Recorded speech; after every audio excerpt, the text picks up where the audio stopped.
pues comenzamos ya, como bien has dicho, en la presencia del Señor y sobre todo descubriendo la historia de este misterio que es siempre el culto cristiano.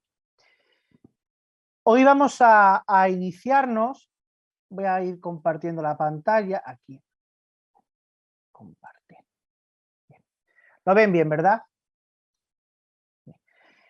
Sí, padre. En el tema 3, que está a continuación del tema 2 que vimos que tienen ustedes del otro día, y vamos a ir viendo, a ver que cierre una cosita de aquí. Bueno. Bien. Vamos a ir viendo ahora la historia de la liturgia en el segundo milenio. En el segundo milenio.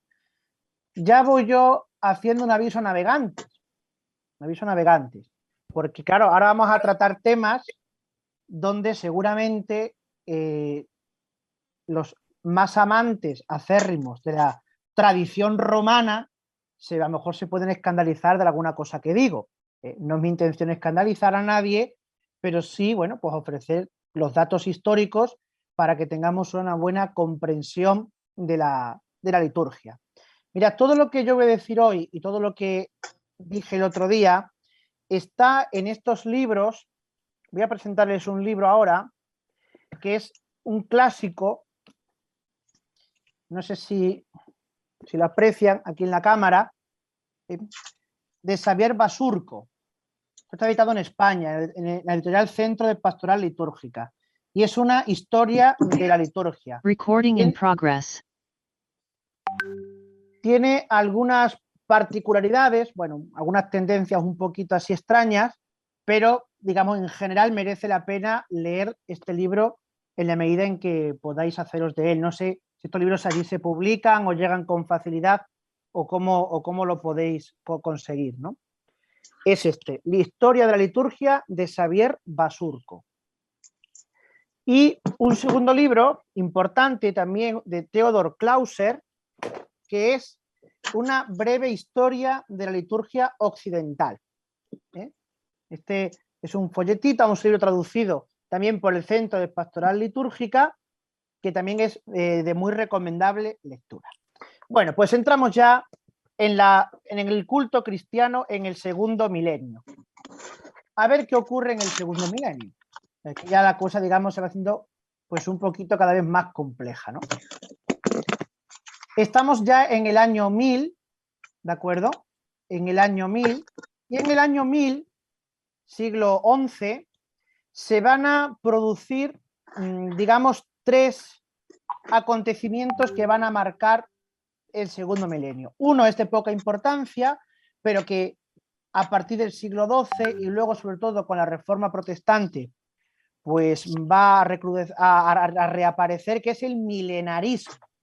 ¿De acuerdo? Estamos llegando a los 1000 primeros años de historia cristiana y comienza pues digamos, una situación social en la que surgen teorías de que Jesucristo tiene que volver en este año para instaurar su reino durante 1000 años. Nos tiene que combatir al demonio y tiene además que establecer pues ese reino terrenal. Bien, esto va a dar resultado pues a herejías y a situaciones de conflicto social graves en Europa.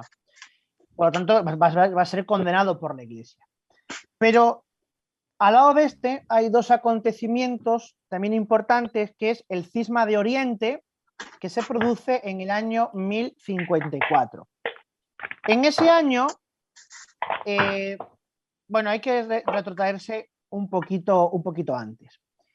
No sé si recordáis de la última clase que yo os hablé del filioque, que es esa cuña que el Concilio III de Toledo metió en el credo, diciendo que el Espíritu Santo procede del Padre y del Hijo.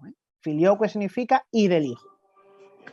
Eso había entrado ya en el credo de la Iglesia, credo que llega a Roma, el Papa lo acepta, pero cuando los orientales, es decir, los cristianos que vivían de la corte de Bizancio, lo escuchan, se escandalizan. Y entonces, en el año 857, pues el patriarca Ignacio, que era el patriarca de Bizancio, es depuesto por el emperador Miguel III y se instala el patriarca Focio. Focio se enemista con el papa Nicolás I y rechaza la doctrina del filioque y rechaza esa autoridad también del papa Nicolás. Y por tanto, bueno, pues ya el nombre del papa es borrado de los dípticos del rito bizantino. Para que entendáis fácilmente, los dípticos vienen a ser como las peticiones de la liturgia, ¿vale? Las peticiones de la misa. Bueno, esto queda así, pero ¿qué ocurre en el año 1054? Que es la fecha clave que tenemos que aprender. En el año 1054, el Papa León IX pues, es acuciado y amenazado por las tropas normandas, que vienen a por él. Y él pide ayuda al emperador de Bizancio para que lo socorra, ¿no? Para que, claro, das cuenta que la Iglesia no tiene ejército como tal y por tanto necesita de los ejércitos temporales, de los reinos temporales, para su defensa. En esto que el Papa manda una embajada a Bizancio, a la corte del patriarca, y en esa embajada hay tres personajes, que son el cardenal Humberto da Silva Cándida. Este nombre es importante que nos quedemos con él, porque luego va a aparecer unos años más tarde, el arzobispo Federico de Lorena y Pedro de Amalfi. Ellos tres van a pedir, bueno, pues de parte del Papa, a hablar con el emperador que vivía en Bizancio, pero se niegan a reconocer al patriarca de Constantinopla, que es Miguel I Celulario, como patriarca ecuménico. Claro, porque patriarca ecuménico es el título que ha ostentado siempre el Papa de Roma, por ser la autoridad suprema de la Iglesia. Ellos se niegan a darle ese título al patriarca de Bizancio y el patriarca de Bizancio se niega a recibirles y atender esa petición y a interceder por ellos ante el emperador. Como consecuencia de esto, el cardenal Humberto da Silva Cándida escribe un opúsculo, una obrita que se llama Diálogo entre un romano y un constantinopolitano, en donde se burla, hace desprecio de las costumbres de los griegos. Y además el cardenal deja en el altar de la Basílica de Santa Sofía, hoy mezquita, la bula de excomunión del patriarca Miguel I Celulario. Esto ocurre el 16 de julio del 1054. ¿Cómo responde el patriarca? Pues también emitiendo él una bula de excomunión al cardenal Humberto da Silva y, por tanto, también en general al Papa de Roma y a los católicos de Roma. Con lo cual, esto ocurre el 24 de julio de 1054 y eso es lo que llamamos el conflicto o cisma de Oriente. Das cuenta que esta excomunión se ha mantenido hasta el año 1964, cuando el Papa San Pablo VI y el patriarca Atenágoras se le volvieron a levantar mutuamente la excomunión y decidieron reencontrarse en Jerusalén, ¿no? El abrazo de Jerusalén entre Pedro y Andrés. Pedro, el Papa de Roma, Andrés, patriarca de Constantinopla. Y un tercer acontecimiento que marca este segundo milenio es lo que llamamos la Reforma Gregoriana, ¿de acuerdo? Que se atribuye a, bueno, y ahí recibe su nombre, al Papa San Gregorio VII, que vive del año 1073, o que reina, mejor dicho, del año 1073 al 1085. Aunque realmente había comenzado con el Papa anterior, Juan IX. Respecto a la liturgia, hay dos características fundamentales, no hay otras, pero dos que nos interesan son la unificación del rito romano como liturgia de todo Occidente. ¿Para qué? Para que todo Occidente esté bajo la jurisdicción espiritual y litúrgica del Papa. Si recordáis en el tema anterior, con Carlomagno, ya los libros romanos habían viajado a la corte de Carlomagno, a Aquisgrán, y la liturgia galicana había sido sustituida ya por el rito romano. pero el rito romano se había visto ya, digamos, mezclado con elementos galicanos. Bueno, pues estos libros vuelven a Roma y es el rito romano que, digamos, hemos conocido hasta la reforma del Concilio de Trento. ¿Qué ocurre en España? En España ocurre una cosa parecida. En España, en el año 1085, es la fecha aproximadamente donde podemos datarlo, también tras la Reconquista comienzan a venir monjes de Cluny, ahora hablaré de Cluny, monjes de Cluny a España a ocupar sedes episcopales de las ciudades que se iban fundando o que se iban reconquistando. Claro, estos monjes franceses eran de rito romano, no eran del rito hispano o hispano-mozárabe o visigótico que teníamos en la península ibérica. Por tanto, se va haciendo una reducción del rito hispano hasta el punto de que, ya digo, en el año 1085, por decreto ya del Papa Gregorio VII, toda la península ibérica es unificada bajo el rito romano y se abole el rito hispano, que quedará reducido a 6 iglesias de la ciudad española de Toledo, aunque hay tradición también en Salamanca, pero será Toledo, digamos, donde queda la vigencia de este rito, en 6 parroquias.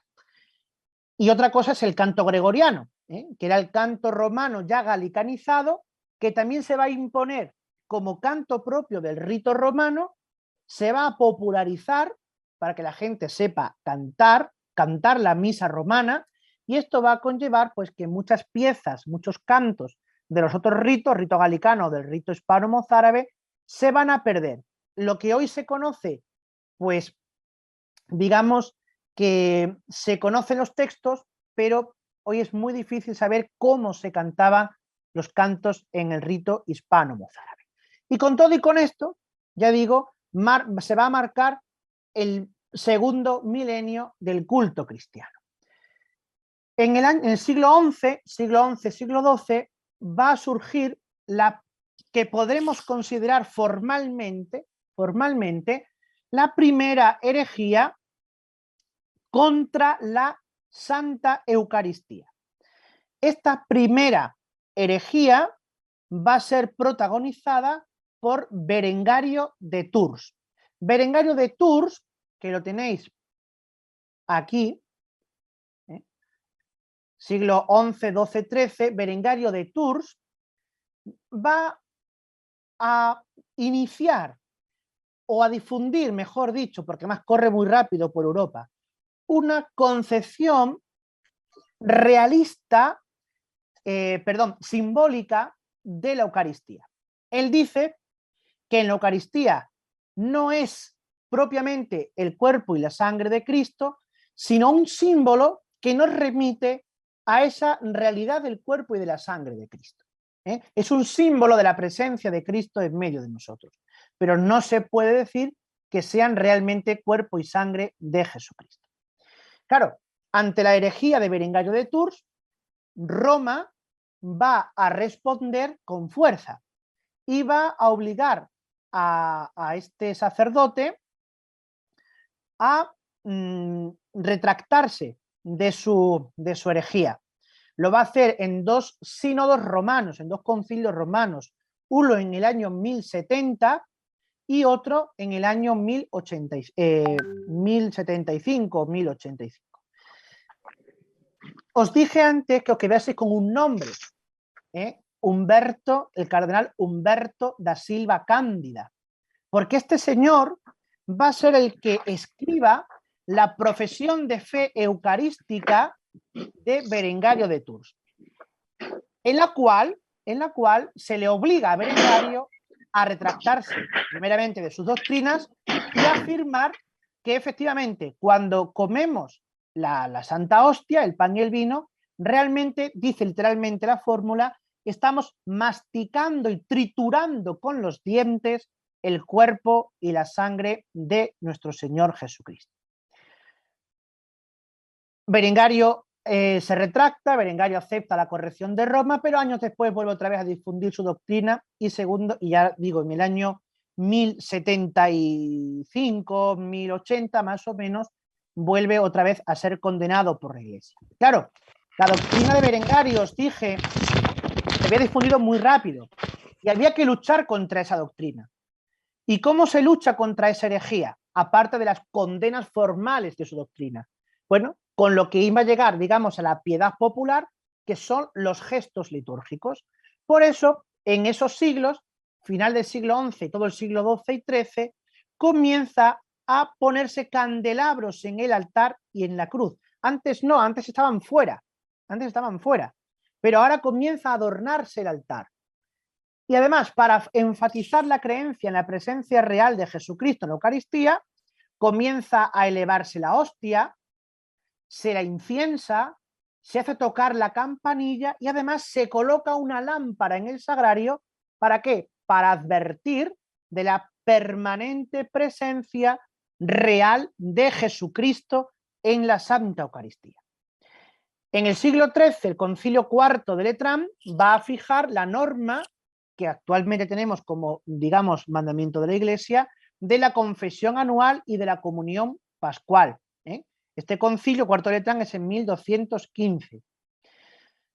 En estos siglos, en el siglo X, surgen ya libros litúrgicos que van a llegar hasta prácticamente la reforma del concilio, que son el Pontifical Romano Germánico, renovado luego en el siglo XII por el Papa León XII, y también se destaca la obra de Guillermo Durando. Bien, Guillermo Durando tiene una obra que se llama Rationale Divinorum Officiorum, en la que, digamos, él hace una explicación alegórica de toda la liturgia, de todos los ritos, de todas las vestimentas, de todas las insignias que se usaban para el culto cristiano. ¿Sí? Es una obra esencial.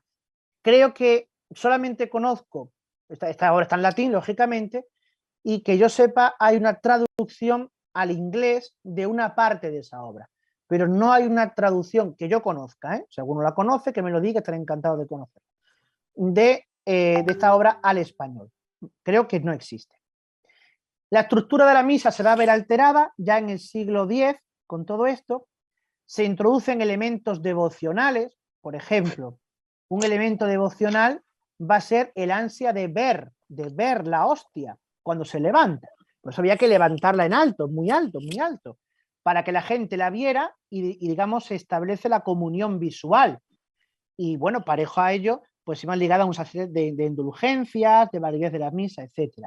Otro elemento devocional es, por ejemplo, que el diácono en las misas solemnes, misas con diáconos, se tapaba la cara con el paño de hombros al momento de levantar también la hostia.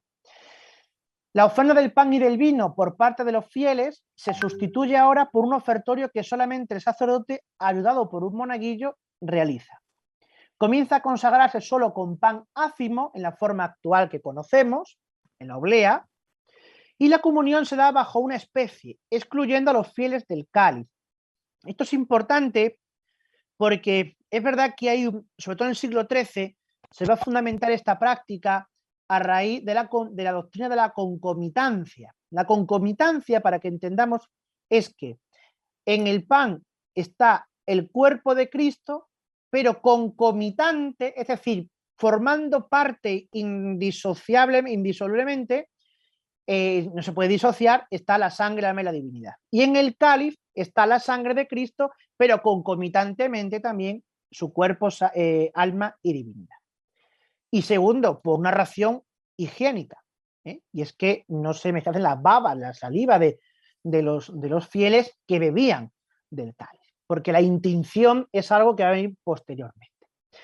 Poco a poco los fieles se van alejando de la comunión y de la participación de la acción litúrgica. El bautismo de niños se generaliza a los pocos días de nacer, desaparece el catecumenado, sus ritos, etapas, que habían formado parte hasta el siglo V. El bautismo por inmersión cae en desuso y se da el bautismo por efusión, que es el que conocemos, echando el agua en la cabeza de los niños. En el siglo XIII se da un cambio fuerte en la penitencia. ¿Por qué? Es que no me quiero enrollar mucho, pero la penitencia ha tenido como varias formas de celebrarse en la Iglesia. La actual, la que hoy conocemos, vas, te confiesas. Cuando crees conveniente confesarte, te absuelven y luego haces la penitencia, que es la actual, viene del siglo XIII. Y por último, ya en el siglo XIV-XV, va a surgir la devoción a la humanidad de Jesucristo. Se cambia, digamos, la forma de contemplar a Jesucristo regio, esos Cristos románicos, que son Cristo con túnica sacerdotal, corona y clavados en la cruz, por Cristo ya desnudos. Se acentúa la humanidad, la carnalidad de Jesucristo. Entonces, esas imágenes que vamos a ver ya de Jesucristo desnudo, con el paño de pureza, vienen ya a partir del siglo XIV, siglo XV. Cambia la mentalidad simbólica, y podríamos decir, por una mentalidad eminentemente realista. Damos un paso más y entramos ya en el siglo XVI-XVIII, que es el siglo de las reformas. En el siglo XVI, bueno, os dije antes, porque ahora lo que voy a ver es que es importante que entendamos esto, os dije que era importante ver la exclusión del cáliz de los fieles, por esa razón teológica e higiénica que os he dicho, porque además va a dar una, va a nacer o va a dar origen una herejía que se llama la herejía utroquista o la herejía de los husitas, porque el fundador de esa herejía es Juan Hus.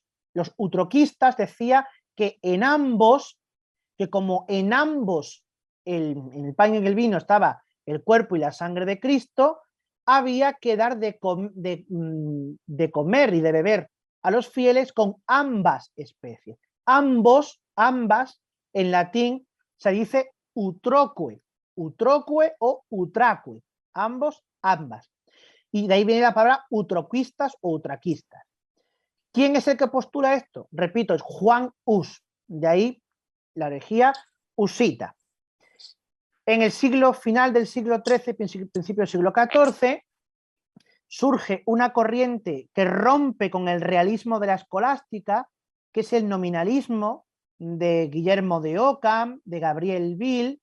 Surge un planteamiento ya, digamos, galicanista, o el germen del galicanismo, es decir, los reyes que quieren dominar a la iglesia de su país, ¿no? Y algunos teólogos se prestan a sistematizar teológicamente esta obsesión de los reyes. Claro, de ahí se entiende que una de las partes de la reforma gregoriana sea las investiduras, es decir, quitar el poder civil de nombrar obispos para que sea el Papa la única autoridad que puede nombrar obispos. Bien, todos estos antecedentes, ¿a quién nos van a llevar? Pues nos van a llevar a un personaje que en Europa hizo mucho mal porque dividió la cristiandad europea en dos bloques antagónicos, y que por desgracia pues hoy hace mucho mal y mucha mella en el continente americano, ¿no? Y es la herejía, el cisma de Martín Lutero, el luteranismo o la reforma protestante. Surge también a la vez que Lutero el anglicanismo en Inglaterra con Enrique VIII, y como reacción a todo esto, pues la Iglesia tiene que intervenir para, digamos, fijar la doctrina y los puntos que habían sido negados por la herejía luterana, y se reúnen en la ciudad de Trento. Trento está al norte de Italia. Y en esa ciudad se reúne, digamos, la Iglesia, el Papa, los cardenales, los obispos, y tiene lugar el llamado Concilio de Trento, que va a marcar ya esta segunda parte, podríamos decir, del segundo milenio de la Iglesia. En el siglo XVIII, luego veremos, la Iglesia también tiene que enfrentarse a dos enemigos que la van a hacer mucho daño y que la van a... Incluso fue uno de los momentos en que la Iglesia en Europa estuvo a punto de perecer, de ser destruida totalmente, que es la Ilustración y el racionalismo, que va a poner en duda todos los dogmas de la fe de la Iglesia. Bien, daos cuenta de una cosa, en este momento, siglo XVI, siglo XVIII, ya el cristianismo ha llegado a su continente, donde son ustedes, a América, cuando en 1492 Colón descubre las tierras de Indias, él pensaba que eran las Indias, cuando resulta que es un continente, digamos, nuevo que se descubre, y por tanto, el cristianismo que va a llegar a América va a ser el catolicismo español reformado por Trento, o mejor dicho, reformado por los reyes católicos, Isabel I de Castilla y Fernando de Aragón, y que luego va a tener su impronta en el Concilio de Trento. Por el Concilio de Trento, digamos, la mayoría de los teólogos que trabajaron y escribieron los documentos fueron teólogos de la Escuela de Salamanca, teólogos españoles. Bueno, no me quiero enrollar en esto porque vamos a la cuestión litúrgica. El Renacimiento, que es digamos, el movimiento cultural, artístico, literario y religioso que se va a vivir en este momento en Europa, supone el redescubrimiento de la antigüedad greco-romana y surgirá como un gran pensador, sobre todo Erasmo de Rotterdam, que, digamos, pretende una reforma litúrgica que volviera a las fuentes antiguas, a la Biblia y a los padres. Por tanto, en este siglo, digamos que tenemos un primer intento de reforma del breviario, efectuado en 1535 por el cardenal Quiñones, que pretendía poner dos lecturas al día, ¿no? La lectura del Antiguo Testamento y otra del Nuevo Testamento, más una lectura patrística, entre otras de las cosas que él proponía, una reducción de salmos, etc. Esta reforma del cardenal Quiñones no prospera, pero ahora llegamos a la doctrina del Concilio de Trento. A ver, no voy a abundar en el Concilio de Trento, porque esto daría para un curso solo toda la doctrina tridentina, pero es importante que el Concilio de Trento establece sus documentos en dos partes.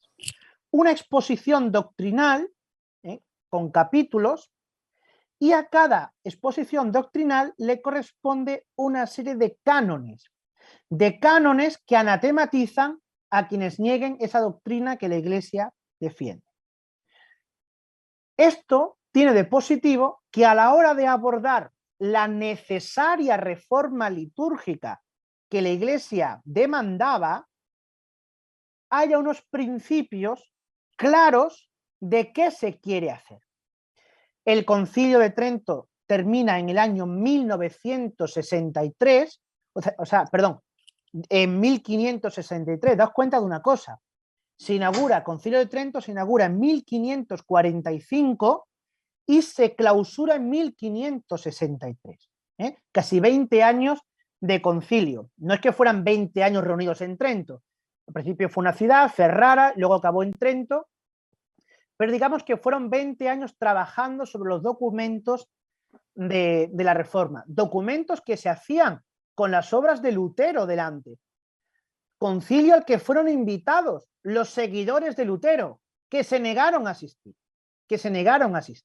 Porque el problema del luteranismo fue que fue más apoyado por las clases dirigentes, la clase política alemana, que estaba por independizarse del rey español Carlos V, Carlos I de España, V de Alemania. Entonces vieron como la forma, digamos, de desprenderse, digamos, ellos decían, del yugo español, porque el catolicismo, una iglesia de Roma que había venido por España, y por tanto el buen alemán iba a ser el buen protestante. Y por eso, digo, ellos se niegan a asistir a este concilio de Trento. El apoyo que tuvo Lutero fue político, pero nunca fue de ni una sola universidad europea católica que apoyara las doctrinas cismáticas y erróneas, heréticas de Lutero. Bien, tras la reforma del Concilio de Trento surgen, digamos, tres libros litúrgicos importantes, en este orden. 1568, el Papa San Pío V promulga el Breviario Romano, y en 1570 este mismo Papa aprueba el Misal Romano. Pero el Misal Romano es una reestructuración de los ritos, de la amalgama de ritos litúrgicos que había antes de 1570 en el rito romano. Daos cuenta que os dije antes que el rito romano se había mezclado con los ritos particulares de las zonas donde llegaba. Entonces, por ejemplo, los ritos iniciales, que es donde yo ahora estoy haciendo mi doctorado, y es digamos lo que conozco un poquito más. Los ritos iniciales en cada región eran diversos. Unos más amplios, otros más breves. La misma fórmula, yo confieso ante Dios Todopoderoso, que rezamos, había regiones donde no solamente se pedía la intercesión de la Virgen, de San Miguel, de San Juan Bautista y de San Pedro y San Pablo, sino incluso se metían los santos patronos del lugar o de la devoción particular del obispo del rey. Entonces, ¿qué hace Trento? Trento reforma esa amalgama de ritos y establece un patrón de cómo debe celebrarse el rito romano en cada lugar. Claro, el misal de 1570 va a tardar, fijaos, en llegar a muchos países. Solamente en París, la primera edición que conocemos de este misal es en 1738. En España, por ejemplo, el misal de 1570 se acepta, pero se introduce en un calendario de los santos propios españoles, mientras que el ritual de los sacramentos va a quedar solamente el mozárabe, el español, el ritual hispano, el que se va a llamar el Manuale Toletano. O sea, lo digo esto para que veáis cómo la reforma de Trento no fue una apisonadora que abolió todos los ritos o que se impuso a la fuerza en los estados, en las regiones litúrgicas, sino que fue una progresiva introducción y que también contó con las características locales de las zonas donde iba llegando. En 1614, Pablo V aprueba el ritual romano, que es, digamos, el ritual de los sacramentos y sacramentales, las bendiciones, etcétera, y el ceremonial de los obispos y el pontifical romano. Os dije antes, ¿no?, que las cánones y anatemas que acompañaban a los sacramentos en los documentos tridentinos hacen que la vida litúrgica de la Iglesia pues se limite a la observancia de los ritos que tienen que hacer los sacerdotes. Y esto conllevó un peligro, y es el rubricismo en la liturgia. Que la liturgia ya no se concibe como un encuentro con el misterio de Cristo, aunque eso siempre está ahí latiendo, no podemos ser tampoco injustos, pero sí que ya el estudio de la liturgia era cómo hay que celebrar, el arte de celebrar. Hasta el punto, fijaos, de que si alguien no ponía los dedos como había que ponerlos, o no estaba a la distancia adecuada del corporal, pues incurría en una falta grave, cuando no en un pecado mortal. O sea que, das cuenta, esta es la razón, por ejemplo, por la que Lutero, cuando celebra su primera misa, por temor a pecar, porque Lutero era un hombre atormentado por el pecado, ¿no? Se orina, literalmente se orina encima por ese miedo. También su padre estaba allí y su padre le infundía mucho temor.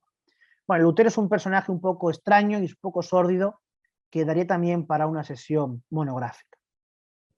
A partir de ahora, y en un periodo barroco, estamos ya en el siglo XVII-XVIII, en todas sus formas y extensión, arte, literatura, etcétera, la liturgia se vuelve un espectáculo.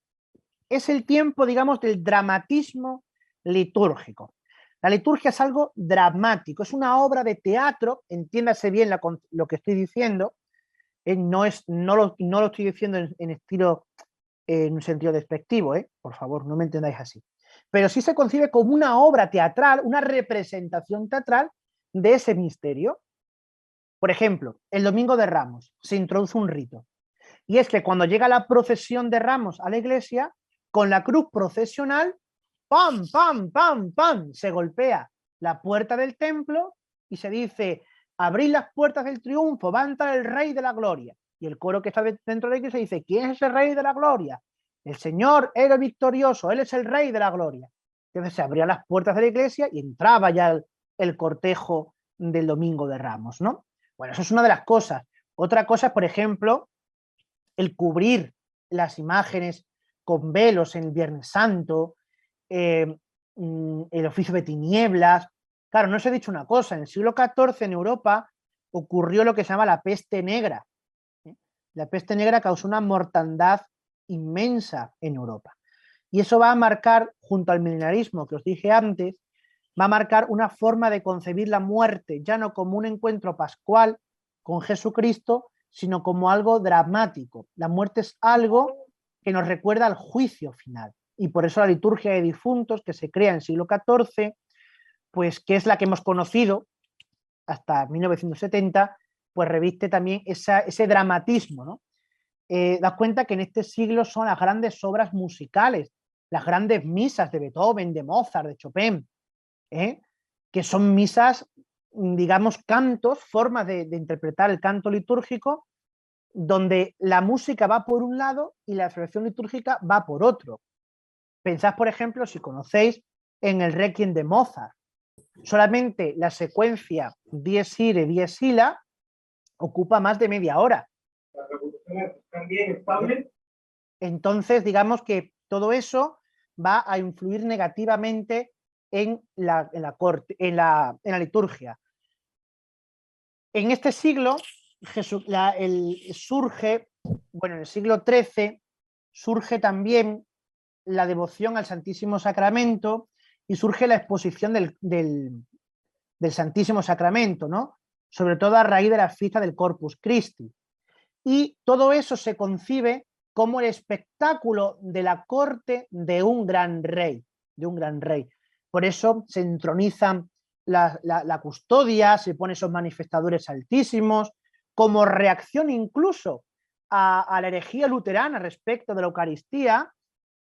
Aumentan el culto a la Sagrada Eucaristía, se comienzan a poner en la iglesia los retablos, y los retablos sobrecargados, ¿no? Los retablos son, o el barroco se concibe como una exaltación, una apología a la Eucaristía, a la presencia real de Jesucristo en la Eucaristía. Bien, todo esto dicho así dice, bueno, pero es que todo es negativo. No, no es negativo. No es negativo porque forma parte, digamos, de la forma de ser de un pueblo. Y sobre todo, de la forma de ser, y perdonad que aquí haga, digamos, que barra para mi casa, de la forma de ser del pueblo español. El pueblo español, que va a ser uno de los países que más va a combatir a la herejía luterana, sobre todo pues en la batalla de Lepanto, o en la batalla de Lepanto, los tercios de Flandes, con Felipe II, etcétera, etcétera. El siglo XVIII, siglo de las luces, siglo de la Ilustración, es el siglo ya de la Revolución Francesa. Os dije antes que fue la Revolución Francesa, 1789-1792, va a ser un intento muy logrado de destrucción de la Iglesia. No solamente por la mortandad que causa en Francia, sobre todo en la región de la Vendée, donde hay mucha abundante literatura, sino porque tanto el Papa Pío VII como el Papa Pío VIII, ambos papas, sucesivamente van a ser secuestrados. Van a ser secuestrados y encarcelados por las tropas de Napoleón, por ejemplo, ¿no? Bueno, en lo que respecta a la liturgia, surge el jansenismo. El jansenismo es un movimiento pietista donde se acentúa la trascendencia de Dios, la inmanencia del hombre, es decir, un abismo que no se puede superar entre lo que Dios es y lo que el hombre es como criatura. ¿De acuerdo? Eso es, digamos, el postulado general del jansenismo. Tiene otras cuestiones de índole moral, etcétera, teológica, pero con este principio vamos a entender lo que, digamos, a nosotros nos interesa, que es la liturgia, ¿no? ¿Cómo influye el jansenismo en la liturgia? Bueno, la absolución del sacerdote, dice el jansenismo, no perdona propiamente los pecados, sino que simplemente es una declaración formal de que son perdonados. Pero realmente tú no puedes recibir el perdón de los pecados, porque tus pecados han hecho mucho daño a la justicia divina. Y la justicia va a estar por encima de la misericordia de Dios. La absolución solo es válida en cuanto el confesor debe diferir la absolución. Claro, ¿por qué? Porque el dolor de atrición no es suficiente. Debes hacer una buena contrición, una buena penitencia para luego poder ser absuelto, si es acorde con lo que has pecado. Acercarse a la Eucaristía exige una perfección consumada, es algo meritorio. Por tanto, la comunión es más en deseo que en la materialización del acto sacramental, ¿no? Hay un concepto pesimista de la naturaleza humana. Todas las criaturas son causa de seducción. Se corrompe la naturaleza humana y por tanto no es buena. Hay un recelo y una animosidad contra la filosofía y la desnudez y severidad en el culto divino, al suprimir cuanto pueda halagar a los sentidos. Me da cuenta que es un ejercicio muy racional, muy seco en la espiritualidad. Frente a ese jansenismo que acentúa más la trascendencia de Dios y la imposibilidad de acercarte a su misericordia y de que Dios se acercará a ti, va a surgir una devoción también final del siglo XVIII, primero en Francia, en Paray-le-Monial, pero que luego va a llegar a España, que es la devoción al Sagrado Corazón de Jesús. Es una devoción donde se nos invita a contemplar el corazón humanado del Señor, un corazón lleno de misericordia, un corazón que ama, un corazón que perdona los pecados.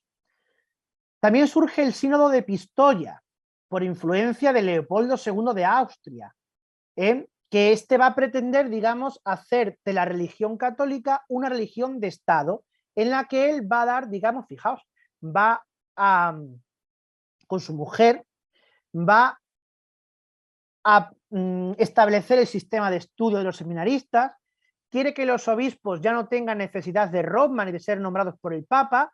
¿Por qué? Porque los eclesiásticos van a ser funcionarios del Estado. Esto es, digamos, la doctrina de Leopoldo II y su mujer. El josefinismo que se llama. Ahí surge también esa doctrina galicana, el galicanismo, etc. Las iglesias nacionales, todo ese tema, ¿no? Bien, bueno, estos, sin contar con el Papa, convocan en la ciudad de Pistoia un sínodo que pretende tener, digamos, validez formal para la Iglesia. Y sus postulados pasan en los siguientes, y seguramente que todo esto va a sonar. Un solo altar en cada templo, el uso de la lengua vernácula, la propia de cada país, la participación de los fieles, la comunión frecuente, el abandono de las misas privadas, abolición del estipendio de la misa. Claro, si el cura ya cobraba un sueldo del Estado, ¿para qué hay que pagar un estipendio, no? Reducción de procesiones, una música simple, grave y adaptada al sentido de las palabras, ornamentación que no distraiga el espíritu, reforma del breviario del misal, un nuevo ritual, reducción del excesivo número de fiestas, en el oficio de lectura, una lectura para cada día del año de la Sagrada Escritura. Claro, dice, bueno, pero esto, ¿qué tiene de malo? Claro, así a simple vista no tiene nada de malo. Pero el problema es que este sínodo estaba contaminado de errores jansenistas y se había hecho sin contar con la autoridad del Papa. Y por tanto no se podía aceptar como concilio de la Iglesia. En este periodo van a surgir también fiestas de nuevo cuño, como la Virgen de los Dolores, sobre todo por los servitas, los siervos de María, la Virgen del Carmen, la devoción a la Virgen del Carmen, con los carmelitas, y todo esto tiene su origen en las órdenes mendicantes. Siglo XII-XIII han surgido, siglo XI-XII han surgido ya franciscanos y dominicos, digamos que son como esas grandes órdenes mendicantes. Siglo XVI surge San Ignacio de Loyola, la reforma del Carmelo, de Santa Teresa de Jesús, de San Juan de la Cruz, etc. Pero también en el siglo XVIII empieza a surgir la ciencia litúrgica. La ciencia litúrgica, que si recordáis en la clase inicial, en el tema 1, cuando hablé del concepto de liturgia, os dije que en el siglo XVIII se retomaba el concepto de liturgia, que era propio del mundo oriental, digamos, lo retoma el cardenal Bona, entre otros, y comienza un estudio más profundo de las fuentes litúrgicas. Esto ya es siglo XVIII, siglo XIX, y aquí entraremos ya en lo que denominamos el movimiento litúrgico.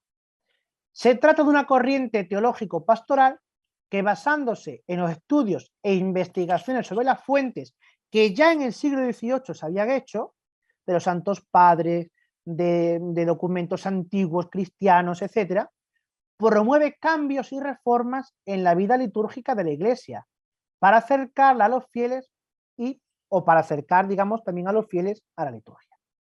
En este movimiento hay 3 fases. La primera fase es la de autores como Rosmini o Muratori, que quieren reformar esa liturgia. Y sus propuestas se plasman en el Sínodo de Pistoia, que os dije antes. Pero por esas 2 razones, por estar contaminado del veneno jansenista y por ser a espaldas de Roma, sin contar con Roma, se rechaza. Pero en el siglo XIX, Moller, en la escuela de Tubinga y movimiento de Oxford, digamos, retoma estos postulados y comienza la andadura más propiamente dicha de la reforma del movimiento litúrgico. Y sobre todo a través de un señor que es bueno, no lo tengo aquí, sí, aquí está, de don Próspero Géranger, abad de Solesmes. La segunda fase, principios del siglo XX, va a destacar, sí, don Lambert Beaduin, pero sobre todo va a destacar, lo veis bien, ¿verdad? Este papa, que es el Papa San Pío X. San Pío X sube al pontificado, si no me falla la memoria, en el año 1902-1903. San Pío X era un hombre de una formación sólida y además había pasado por todos los estamentos de la Iglesia, desde ser monaguillo hasta ser papa, ¿no? Él llevaba muy impreso en su alma que los fieles no participaban en la liturgia, no cantaban la liturgia. Y, por tanto, su, digamos, obra fundamental, aparte de su lucha contra el modernismo, va a ser las cuestiones litúrgicas. Él va a reformar, por ejemplo, el breviario, y él tiene un documento, el motu proprio tra le sollicitudini, donde habla por vez primera de la reforma, de la participación litúrgica. El concepto de participación litúrgica es acuñado por este santo papa Pío X, San Pío X, en el año 1903 en el motu propio tra le sollicitudini. Luego tiene otros documentos, la Sacra Tridentina Synodus o el Quan Singulari, donde, digamos, reforma ciertos aspectos del breviario o del misal romano o de los ritos. Este papa se debe, por ejemplo, el acceso a la comunión a los niños llegados a la edad de razón, del uso de razón. Sí, con este papa se cambia la praxis de la comunión a los 18 años por el acceso a la comunión de niños ya a partir de 7, 8, 9 años, como tenemos actualmente en la Iglesia. Volvemos aquí. Bien, hay un congreso de Malinas, 1909, en la que interviene don Beaduin, Lambert Beaduin, que junto con San Pío X va a impulsar ese movimiento litúrgico. Él lee un manifiesto donde dice lo siguiente. Primero, que la liturgia es capaz de asegurar la instrucción del pueblo cristiano en la fe y en la vida cristiana. ¿Por qué? Porque la liturgia es pedagogía del pueblo, la forma en la que al pueblo le llega de manera plástica, de manera literal, si queremos, o literaria, la doctrina cristiana que informa su piedad. Segundo, que la participación activa en la liturgia es el medio mejor para alimentar y fortalecer la vida espiritual del pueblo cristiano. Tercero, que es preciso despertar el sentido de la liturgia, sobre todo a través de los textos de la misa de los domingos. Claro, no os lo he dicho antes, pero al final del 18 ya comienza a traducirse, que seguramente lo habréis conocido por vuestros abuelos, esos misales bilingües, latín-castellano. En España era muy normal tenerlos, ¿no? Donde la gente ya acudía a la misa con los textos, aunque la misa era en latín, pero tenían los textos en español con los que ellos iban siguiendo la liturgia. poner en las manos, ¿veis?, de los fieles el misal en lengua vulgar como principal libro de devoción. Y para iniciar al pueblo en vida litúrgica se impone organizar retiros y cursos. Daos cuenta que lo que hoy nos parece habitual, por ejemplo, esto que estamos haciendo en este momento, hasta final del siglo XIX, principio del siglo XX, era algo extraordinario, algo impensable para la Iglesia. Es aquí cuando comienzan los retiros para laicos, los cursos, las revistas, las academias, etcétera, las grandes escuelas de música, ¿no? Y otro personaje importante, este sí quiero enseñar la imagen, es Odo Kassel. Odo Kassel con su doctrina de los misterios, ¿vale? Odo Kassel es un teólogo de la liturgia donde él comienza a decir, ojo, que la liturgia es ante todo celebración del misterio cristiano y tiene la capacidad de traer al hoy la fuerza redentora de los acontecimientos que se hicieron en el pasado. Recordad de la clase pasada una frase que os cité de San León Magno. Lo que era visible en la humanidad del Señor, de nuestro Salvador, hoy ha pasado a los sacramentos de su iglesia. Este hombre retoma esa frase y dice, cuando tú te acercas a la iglesia, cuando te acercas al misterio, te estás situando en el Calvario, te estás situando en la última cena, te estás situando en aquello que pasó hace 2000 años y que hoy ocurre por la fuerza sacramental de la Sagrada Liturgia. Por eso cuando decimos, no, porque la misa es la actualización del sacrificio incruento de Cristo. Claro, hoy, pero es que hasta hoy eso no se ha recuperado. Eso estaba en los Santos Padres, en la Edad Media todo esto se pierde o queda muy poco y este hombre tiene el mérito, ¿no?, de traerlo. Y luego en España otra labor importante la desempeñó otro personaje de feliz memoria para los católicos españoles por todo lo que él tuvo que padecer en la guerra y tal, que es el cardenal Isidro Gomá. El cardenal Isidro Gomá tiene una obra que se llama El valor pedagógico de la liturgia. El valor pedagógico de la liturgia, donde él pretende ahí exponer, mejor dicho, ofrecer y poner en las manos de los fieles las enseñanzas de las antífonas, las oraciones, los ritos, las rúbricas, etc. Y por último, la tercera fase o consolidación del movimiento ya será con el Papa Pío XII, en su encíclica que os cité el primer día, Mediator Dei, que va a ser, digamos, la que vaya preparando la reforma conciliar del Concilio Vaticano II. Papa Pío XII tiene en su haber dos cosas importantes de cara a la liturgia, aparte también de la reforma de los libros litúrgicos, sobre todo del breviario y del ritual romano de los sacramentos, ¿no?, de 1952. Y es la reforma de la Semana Santa. Este Papa, en el año 55-56, reforma los ritos de la Semana Santa, devolviendo la Semana Santa a su origen de celebrarla en las horas de la tarde o la vigilia pascual en las horas de la noche. Pero esto cuando veamos año litúrgico hablaremos más detenidamente de esta cuestión. Porque con todo ello vamos a llegar al Concilio Vaticano II con la Constitución Sacrosanctum Concilium, que es la constitución propiamente de, por una parte hay, digamos, una serie de números, hasta el número 50 más o menos, de carácter dogmático, de establecer principios teológicos sobre la liturgia, y una segunda parte es de carácter más programático, de establecer, digamos, los principios que se tienen que tener en cuenta de cara a la reforma litúrgica. Porque una cosa es Sacrosanctum Concilium y otra cosa es la reforma litúrgica que emana del Concilio Vaticano II por los principios que se establecen aquí, pero que no va a ser hasta después del año 65, sobre todo en 1970, con la publicación del actual misal romano y sus tres reformas que hemos tenido hasta la actual con Juan Pablo II.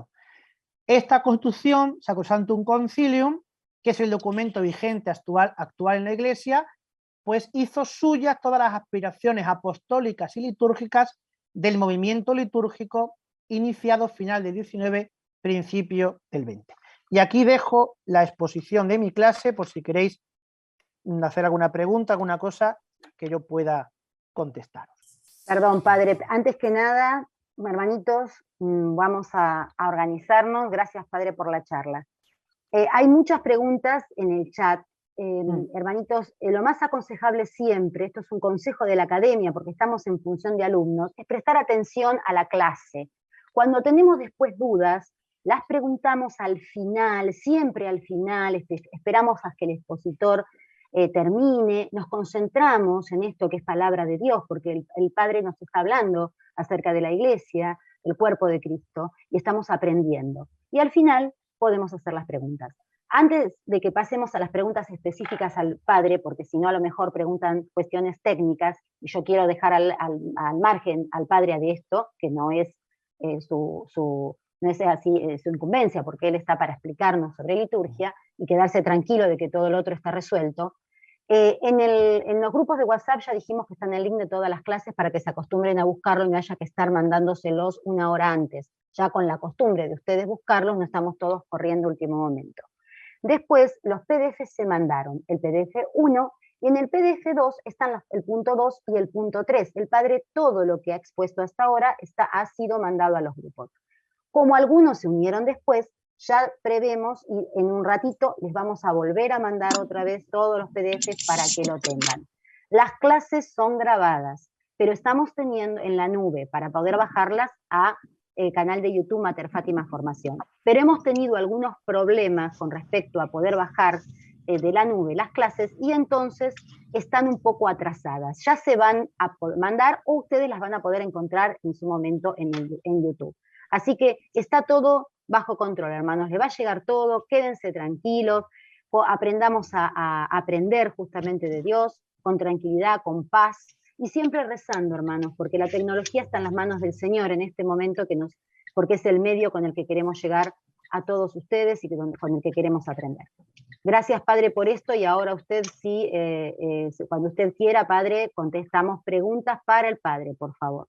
Sí, cuando queráis. Levanten la manito y listo, y ahí podemos. Florecita Soler, adelante.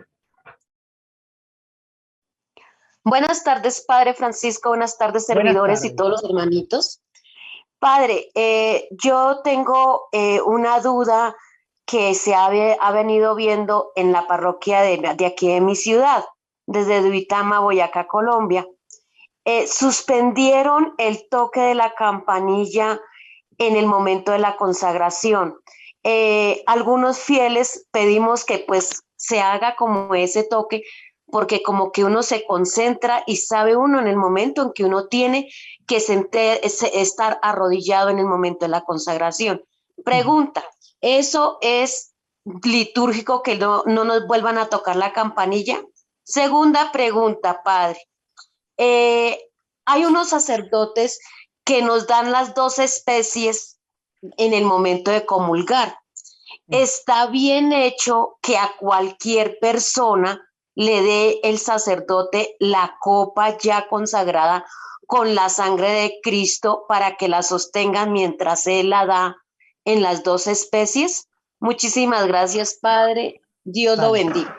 La primera pregunta es que sobre la campanilla no se ha dicho que se quite.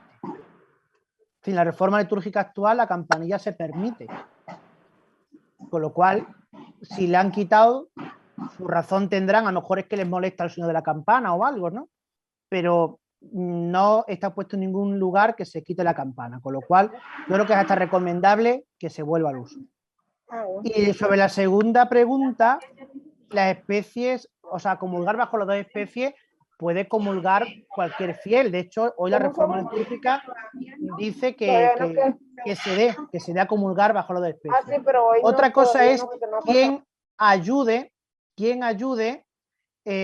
a sostener el cáliz o el copón mientras tanto. Hombre, si hubiera un diácono o otro presbítero o un ministro, bien. Pero bueno, si una persona puede ayudar a sostener el cáliz, pues bendito sea Dios, ¿no?